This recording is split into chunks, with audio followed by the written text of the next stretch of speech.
The Challenge of the Yukon. On King! On you Malamute!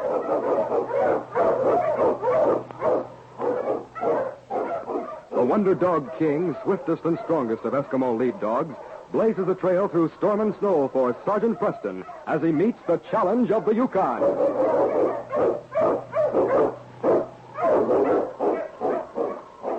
Sergeant Preston was typical of the small band of Northwest Mounted Police who preserved law and order in the new Northwest country, where the greed for wealth and power led to frequent violence and bloodshed.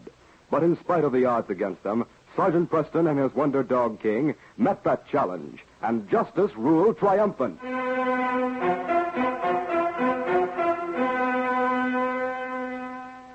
Spring had come to the Yukon, and with it the thaw and magic of the Chinook woods, transforming the snowbound North Country to a green wilderness of unsurpassed beauty. Through this wilderness, a group of travelers made their way on horseback. In the lead was the guide, a brawny Frenchman, well-versed in the ways of the land through which he traveled. Beside him rode a young, nondescript-looking man, obviously a Chichaco, as was the attractive girl and the elderly man riding close behind. The man riding beside the guide looked about with interest. How much more time do we spend traveling? Well, from what I understand from Monsieur Thompson's directions, a good 5 days. You grow impatient, huh? 5 days, huh? That's a long pull. They will be as nothing. Poof, like that, they will be gone, believe me. Myself, I find these days very enjoyable. Well, if you're thinking of Judy Thompson, you're wasting your time, Bouchard. She's spoiled and as hard as nails. Well, one can but try, monsieur. Ha-ha! Someone on the trail ahead of us. What's that you say, Bouchard? I say someone on the trail ahead of us, monsieur. And it is... Oh, oui. It is a Mountie. Howdy, huh? Hi there, Mountie. Hello. Here, yeah. Here. It is Sergeant Preston. What's he doing up here? On patrol duty, most likely. It is well to be pleasant to these Mounties. Myself, I have always found it so. Well, Bouchard, how are you? It's been a long time since we've met. But yes, my sergeant. But as you can plainly see, I am now honorably employed as a guide. Yeah. No more rum smuggling to the Indians. Oh, man makes mistake, Maui. But I present my employer, mon sergeant, Monsieur Thompson, Sergeant Preston. I'm glad to know you, sir. Thompson. Well, that name's familiar, not Chester Thompson. Why, yes. I never expected to meet the famous American mining engineer in our country. I'm happy to know you, Mr. Thompson. Jove, Sergeant. For the moment, I was doing some quick thinking about my past, wondering why my name should mean anything to a Canadian policeman. Forgive me, sir. My daughter, Judith. How do you do, Miss Thompson? How do you do? And my assistant, Mr. Jackson. How do you do, sir? Well, since we seem to be traveling in the same direction, why don't you take potluck with us tonight and bunk beside our campfire? That's an excellent idea, and I'd enjoy it very much. All right, boy. On, King. On, you must.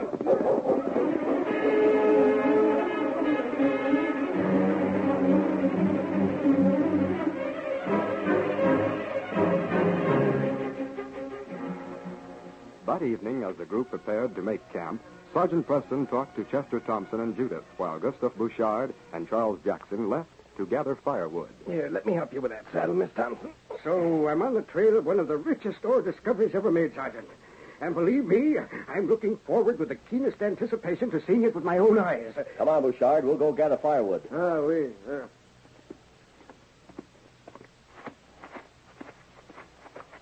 That Mountie may stay with us for the rest of the trip. True, he may, mon ami. And if he does, for myself, I want no part of the scheme. What do you mean? You don't want any part of it? With the Mountie, one never knows. He's here today. In the morning, he may be off somewhere else. Well, that makes no difference. You'll be well paid. Well paid, yes. But what good is money to me if I should be where I cannot spend it, huh? No, a merciful Providence has been with me. I do not intend to tempt it. Well, Providence may not be so merciful to you if you back out now. Get me? Tonight you'll do as I tell you.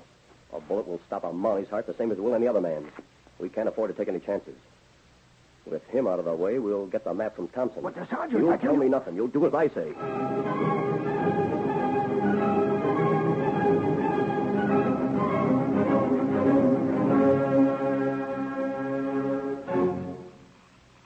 That night, as they sat about the campfire... Well, that's the most ridiculous thing I've ever heard. Are you trying to tell me, Sergeant, that you've pit the intelligence of your dog against Galahad? Not at all, Miss Thompson. I don't doubt for a moment the intelligence of your stallion. I've trained that horse from the time he was a yearling. The cups he's won would line a room. But I was going to add that it's loyalty as well as training and intelligence that are the qualities of a priceless animal.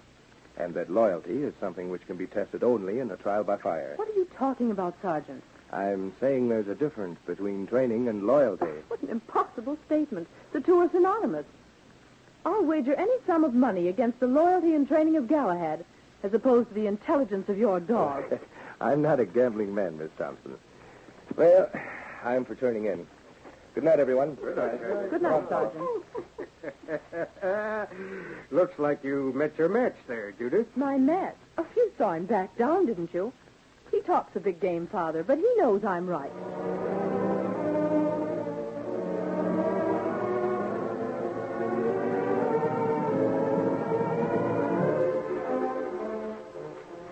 That night, as Sergeant Preston slept, King was on the ground beside him, a round, motionless ball of fur. And then suddenly the great Malamute sensed, rather than saw, that the man on the other side of the campfire was awake and moving stealthily. I can get but this gun. Quick, quiet, quiet. King. What's wrong, fella? Bouchard. 1,000 pardons, mon sergeant. But you see, I thought I saw one of those mountainous cats at the edge of the timber. Your gun, she was closer than mine. Why, what happened? Well, waking, we must have frightened her. I no longer see those fierce eyes. But by God, I do not feel any comfort unless I stand on watch the rest of this night. With my gun, I shall stand watch. It won't be necessary, Bouchard. I'll watch. You go back to sleep. Timber in this country is full of lynx, so I'll keep my gun handy.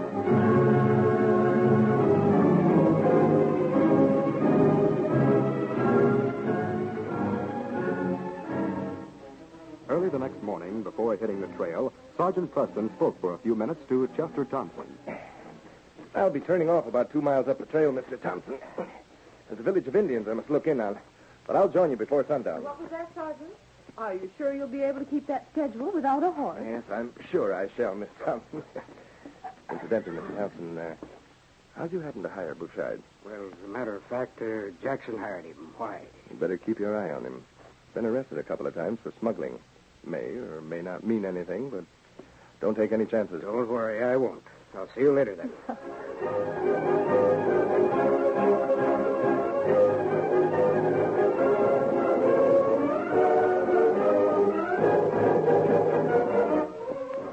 Later on the trail, Charles Jackson looked toward the French guide. Deliberately, he nodded, and almost instantly, both he and Bouchard drew their revolvers. All right, halt those horses. What? A gun! Jackson, have you gone mad? What's the meaning of this? Whoa. You too, Bouchard. What is this? You'll find out in a minute. Dismount. You'll regret this, both of you. Though you seem to be running a party. You bet I am. From here on, Thompson. Now hand over the map. Oh, so that's it, huh? Yeah, hand it over. Come on, quit stalling. It may interest you to know that from some premonition I destroyed the map this morning. The only copy of it exists in my brain. Why, you dirty How little... dare you, sneaking upstart? You're a brave man so long as you're holding a gun, Mr. Jackson. You'd be smart to keep your mouth shut, my friend. Your friend? Well, you brazen, toad-faced scoundrel. Here, please. There's nothing I can do but cooperate with them. But you, Judith, get out of here quickly. Out. Get away from me, you old fool. Giddy up, Galahad. Run, boy. Run. He is wounded. You worthless double-crosser. Why didn't you fire on her? Stand there and let her get away? Oh, mon ami, I could not shoot a beautiful woman, never. Oh, you couldn't, huh? Well, I can shoot you, and I will. There'll be more on this for me alone. No, please, monsieur, I beg of The you. old man and me are in this together. I'll drag him with me every inch of the way with a gun next to his head just to keep his memory clear. I don't need you anymore. You didn't get Preston and you didn't get the girl. Please, I will help you. No. You murderer. You cold-blooded murderer. That's right, Grandpa. And the same thing will be waiting for you unless you pay my way.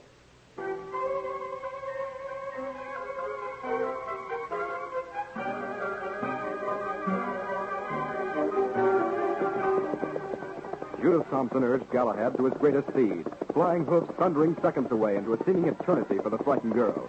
She gave the stallion his head, praying he would keep to the trail they had traveled earlier. And then as the ribbon of trail skirted the timber, the horse stopped, sensing a danger that was not apparent to his rider. Instantly, she was thrown to the ground. Galahad! Galahad! Oh, I can't move.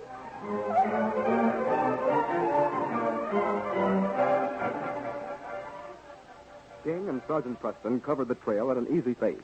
There was freedom and strength and unconscious grace in a Malamute's rhythmic stride as he ran from the trail through the timber. And as he ran, he realized that he was not the only one in the stretch of timber. For in the distance, he caught the wild cry of a lynx, hungry, searching for food. Helpless on the trail, Judith Thompson also heard the cry of the lynx. And at the same moment that the dog and the treacherous cat caught the scent of human flesh, she knew in a blinding flash that certain death walked toward her. The brush at the edge of the birch forest parted beneath the weight of the paws of the lynx. 1,000 danger signals flashed in King's mind, for he had recognized the scent of the girl. He knew that if he were to save her, his task would be to delay the attack of the lynx by diverting his attention. He would risk death himself.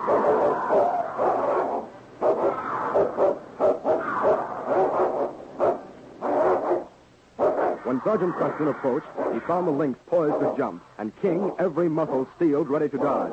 With an agility more than matching the cunning of the giant cat, the Malamute thrust and parried, his sense of timing saving him by inches from the claws bent on tearing life from his body. King, old boy!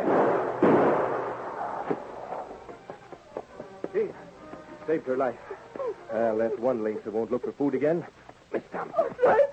Galahad ran away. The police frightened him. Never mind. Now, you'll be all right. But, Father, he'll kill Father unless we stop him.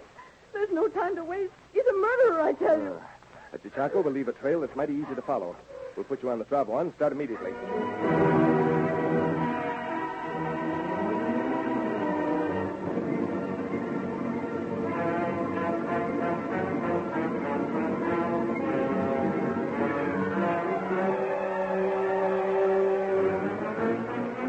Late that night, Sergeant Preston advanced on the poorly concealed camp Charles Jackson had made.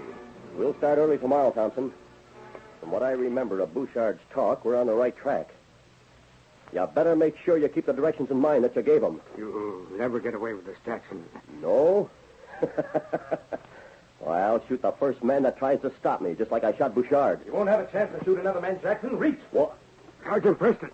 So, Judith found you. Oh, no, I didn't find him, Father. King found me. My child, I'm so thankful you're safe. Sergeant, he murdered Bouchard in cold blood. You're under arrest, Jackson. Judith, my dear, what's happened? It's nothing, really. Galahad was badly frightened on the trail, and he threw me. You'll have to treat me like an invalid for a while, I'm afraid. It's nothing to worry about, Mr. Thompson. She had a bad fall, but she'll be all right. Well, so the prodigal returns. Oh, never mind, boy. I forgive you. You never tried by fire before, were you? You mean Galahad left you? Why, what happened? A lynx, Father. Galahad was pretty badly frightened. But you should have seen this plucky dog. I never saw anything like it. You were right, Sergeant Preston. There is a difference between loyalty and training. Galahad's always been a show horse. I trained him to win cups. And now that we're together again, I guess we both know the meaning of loyalty. Loyalty's something that can't be learned, Miss Thompson. It's given.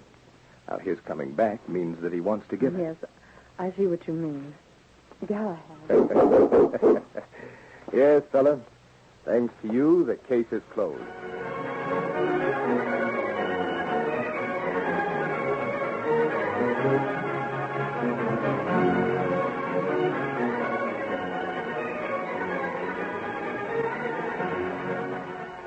These copyrighted dramas originate in the studios of WXYZ Detroit, and all characters, names, places, and incidents used are fictitious. They are sent to you each week at the same time and reach you from our transcription studios. Al Neal speaking. This is the Michigan Radio Network.